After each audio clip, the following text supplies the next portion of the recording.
I never thought a day would come when I would be elevated to the status of a trinity. But here I am, representing my co-judges Anshumani and Rukmini and myself. I thought when asked to be on the Vodafone Crossword Children's Book Award jury, what a wonderful excuse to put off all my adult commitments indefinitely and revert to being a child all over again. What I didn't realize, that is until I started going through the almost 70 titles that arrived at my doorstep, was the speed and the extent to which that child would keep morphing.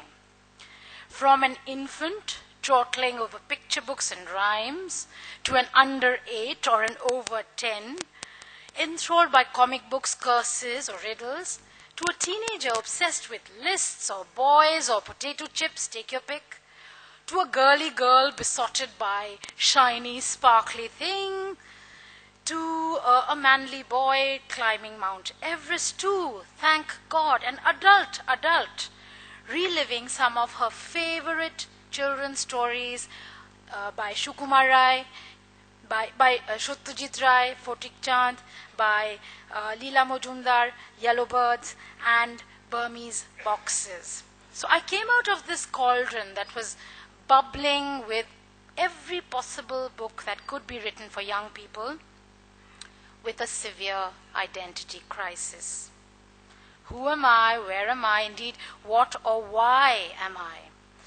And I have to say, fortunately, sanity and with it clarity returned, and not before my fellow judges Anshumani, Rukmini and I realized that we were all on the same page as far as the sheer bewilderment of having to choose from this vastly diverse collection of titles, offering wildly diverse pleasures. So on one side there would be translations, there would be originals, there were early readers, there were teenage fiction, young adult fiction, there was poetry versus prose.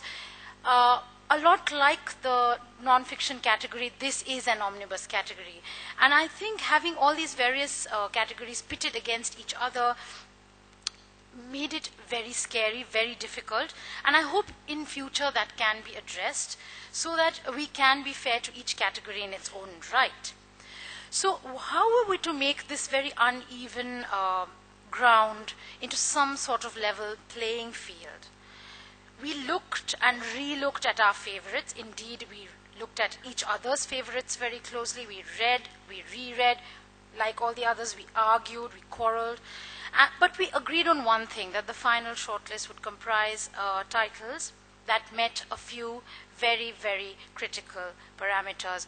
One, and this perhaps goes without saying, but we felt it was important to reiterate it. One, that the books should be exceptionally well written. Two, the stories they told, no matter how big or small the canvas, no matter how ambitious or modest the scope, no matter how immediate or distant the time frame, the stories would have to be emotionally, psychologically, intellectually gripping. And third, and perhaps most importantly, we wanted to be moved. We wanted to be floored, gobsmacked, shaken, stirred. We wanted to celebrate the sheer existence of these books.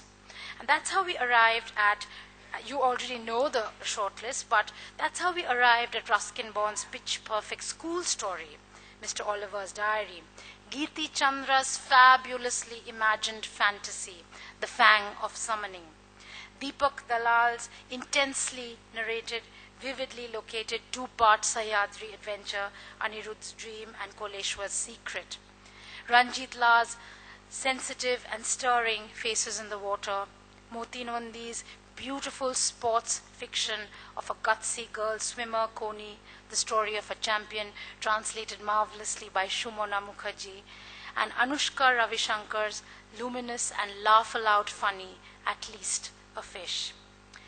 These books have not just been written, I believe, for children or young adult or any market demographic, but they would reach out, they would have something to give each one of us here in the auditorium tonight.